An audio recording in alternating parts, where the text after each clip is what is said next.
اعوذ باللہ من الشیطان اللعین الرجیم بسم اللہ الرحمن الرحیم الحمد للہ رب العالمین نحمده ونستعینه ونستغفره ونتوکل علیہ وأصلی ونسلم علی حبیبہ ونجیبہ باعث رحمته ونذیر نقمته سیدنا وحبیبنا وشفیع ذنوبنا وطبیب قلوبنا ابی القاسم محمد وعلى آلہ الاطیبین الاطہرین الاجودین المنتجبین المظلومین اما بعد فقد قال اللہ سبحانہ وتعالی فی قرآن المجید وفرقان الحمید وقولہ الحق بسم اللہ الرحمن الرحیم انا اعطیناک الکوثر فصل لربک وانحر ان شانئک هو الابتر۔ معزز سامعین کرام، رمضان المبارک کے وہ دن جو ایام آمد امام حسن علیہ السلام ہیں، ان دنوں میں ایک روایت کے مطابق دعائے مجیر کا پڑھنا بہت زیادہ اجر و ثواب کا حامل ہے۔ معصوم فرماتے ہیں کہ اگر تمہارے گناہ آسمان کے ستاروں کے برابر ہوں، پہاڑوں کے وزن کے برابر ہوں، اللہ تمہارے گناہ معاف فرما دے گا۔ حضرت امام حسن علیہ السلام کی ولادت باسعادت کے سلسلہ میں یہ بات چیت شروع کی گئی ہے۔ یہ موضوع ایسا موضوع ہے جس کا آغاز، جس کا انجام نبی کریم صلی اللہ علیہ وآلہ وسلم کی ذات ہے۔ ائمہ علیہ السلام نے بالخصوص حضرت امام حسن علیہ السلام نے اور سید الشہداء حضرت امام حسین علیہ السلام نے آپ صلی اللہ علیہ وآلہ وسلم کے لیے قربانیاں دیں، آپ کے دین کے لیے، آپ کی نبوت کے لیے، قرآن کے لیے۔ آغاز بھی رسول خدا، انجام بھی رسول خدا۔ اس لیے رسول خدا صلی اللہ علیہ وآلہ وسلم فرماتے ہیں الحسن منی وانا منہ، الحسین منی وانا منہ۔ اور جب حدیث کتاب پڑھتے ہیں اس وقت بھی رسول خدا صلی اللہ علیہ وآلہ وسلم یہ فرماتے ہیں اللہم ان ہؤلاء اہل بیتی وخاصتی وحامتی لحمہم لحمی ودمہم دمی یعلمنی ما یعلمہم ویحزننی ما یحزنہم انا حرب لمن حاربہم وسلم لمن سالمہم وعدو لمن عاداہم ومحب لمن احبہم انہم منی وانا منہم۔ یہ مجھ سے ہیں اور میں ان سے ہوں۔ تو آغاز بھی رسول خدا، انجام بھی رسول خدا صلی اللہ علیہ وآلہ وسلم۔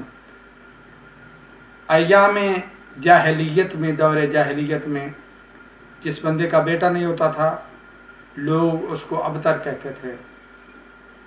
آپ کو جب کفار ابتر کہتے تو آپ کا دل رنجیدہ ہوتا، تو اللہ نے فرمایا کہ میرا حبیب ان کی باتوں سے رنجیدہ نہ ہوا کرو۔ انا اعطیناک الکوثر، میرا حبیب میں تجھے خیر کثیر عطا کر رہا ہوں۔ فصل لربک وانحر، اپنے رب کے لیے نماز پڑھ اور قربانی دے۔ ان شانئک هو الابتر، کوئی شک نہیں تیرا دشمن ہی ابتر ہے۔ اب پوری کائنات میں دیکھ لیں کوئی ایسی جگہ نہیں، کوئی ایسا ملک نہیں، کوئی ایسا شہر نہیں، کوئی ایسا گاؤں نہیں، کوئی ایسا محلہ نہیں کہ ہم کو سید آباد نہ ہو، اور کہیں ابو جہل کا بیٹا نہیں ملے گا، کہیں ابو لہب کی اولاد نہیں ملے گی۔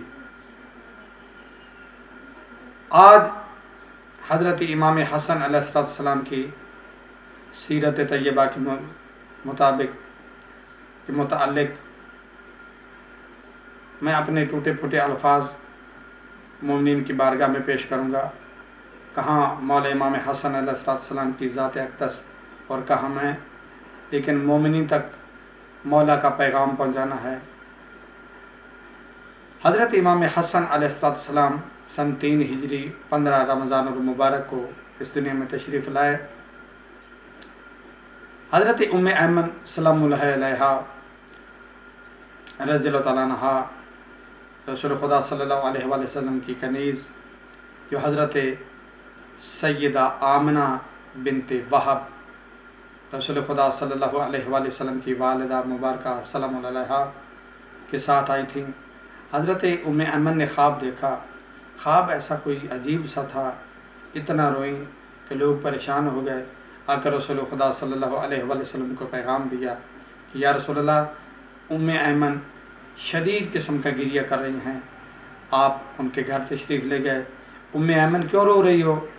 تو جناب ام ایمن نے جواب دیا کہ یا رسول اللہ، مجھے خواب آپ کے متعلق ایسا ہے کہ میں بتا بھی نہیں سکتی، میری زبان گوارا نہیں کرتے کہ میں آپ کے سامنے وہ خواب بیان کروں۔ آپ نے فرمایا ام ایمن بتاؤ تو صحیح، کیسا ہے خواب جس نے تجھے رلا دیا؟ جناب ام ایمن نے آنکھیں صاف کرتے جواب دیا کہ یا رسول اللہ، مجھے خواب آیا ہے کہ آپ کے جسم کا ایک ٹکڑا آپ کے جسم سے الگ ہوا ہے اور میری گود میں آ گرا ہے۔ آپ صلی اللہ علیہ وآلہ وسلم مسکرا پڑے، مسکرا کر جواب دیا کہ ام ایمن، یہ خواب تو بہت عمدہ ہے، یہ خواب تو بہت بابرکت خواب ہے، اس میں رونے والی کون سی بات ہے؟ تو ام ایمن حیران ہو کر پوچھتی کہ یا رسول اللہ، میں رو رہی ہوں کہ آپ کے جسم کا ٹکڑا آپ کے بدن سے جدا ہو گیا، اور آپ مسکرا رہے ہیں اور کہہ رہے ہیں کہ بہت بابرکت خواب ہے۔ آپ نے فرمایا ہاں ام ایمن، اللہ نے مجھے ایک بیٹا دینا ہے جو تیری گود میں پلے گا۔ تو جب امام حسن علیہ السلام دنیا میں تشریف لائے، جناب ام ایمن کی گود میں تھے، پیش کیا رسول خدا صلی اللہ علیہ وآلہ وسلم کے سامنے، تو زرد رنگ کے کپڑے میں لپیٹا ہوا تھا جناب ام ایمن نے۔ رسول خدا نے فرمایا ام ایمن واپس لے جاؤ اور اس کو میرے بیٹے کو سفید رنگ کے کپڑے میں لپیٹ کر لاؤ۔ اب رسول خدا صلی اللہ علیہ وآلہ وسلم نے سورہ کوثر کی تفسیر کو اپنے ہاتھوں پر رکھا، منہ چوما، اور ما ینطق عن الہوی ان ہوا الا وحی یوحی والی زبان اپنے بیٹے حسن کے منہ میں ڈالی۔ امام حسن علیہ السلام نے زبان نبوت کو چوسا۔ اب رسول خدا صلی اللہ علیہ وآلہ وسلم کا وہ فرمان، آپ فرماتے ہیں کہ دنیا کی نسل بیٹوں سے چلتی ہے، میں محمد کی نسل میری بیٹی فاطمہ زہرا سے چلے گی۔ حسن اور حسین میرے بیٹے ہیں۔ اور جب مباہلہ کے دن حکم ہوا کہ بیٹوں کو لے چلو، عورتوں کو لے چلو، اپنے نفس کو لے چلو عیسائیوں کے مقابلہ میں، تو بیٹوں کی جگہ امام حسن علیہ السلام اور مولا امام حسین علیہ السلام کو لے کر گئے اور دنیا کو بتایا کہ یہ میرے بیٹے ہیں۔ زبان نبوت جب شمس امامت نے چوس لی تو اس کا اثر کیا ہوا کہ مولا امام حسن علیہ السلام جھولے میں لیٹے ہوئے ہیں، ٹک ٹکی آسمان کی طرف بندھی ہوئی ہے۔ جناب ام ایمن نے دیکھا امام حسن علیہ السلام کی یہ حالت ہے تو دوڑتے ہوئے گئیں، جناب سیدہ کون سے کہا کہ بی بی آپ کا بیٹے کی حالت بہت خراب ہے، مجھے تو ایسا لگتا ہے کہ آپ کا بیٹا شاید نہ بچے۔ جناب سیدہ فاطمہ زہرا سلام اللہ علیہا تشریف لائیں، جب بیٹے کی حالت دیکھی تو فوراً سجدہ شکر میں چلی گئیں۔ جناب ام ایمن حیران ہو کر پوچھتے ہیں کہ بی بی آپ کے بیٹے کی یہ حالت اور آپ سجدہ شکر کر رہی ہیں؟ جناب سیدہ فاطمہ زہرا سلام اللہ علیہا نے جواب دیا کہ ام ایمن جو میں نے دیکھا ہے تو نے نہیں دیکھا۔ بی بی کیا دیکھا ہے؟ بی بی نے فرمایا کہ ام ایمن اس وقت میرا بیٹا لوح محفوظ کا مطالعہ کر رہا ہے۔ اللہم صلی علی محمد و آل محمد۔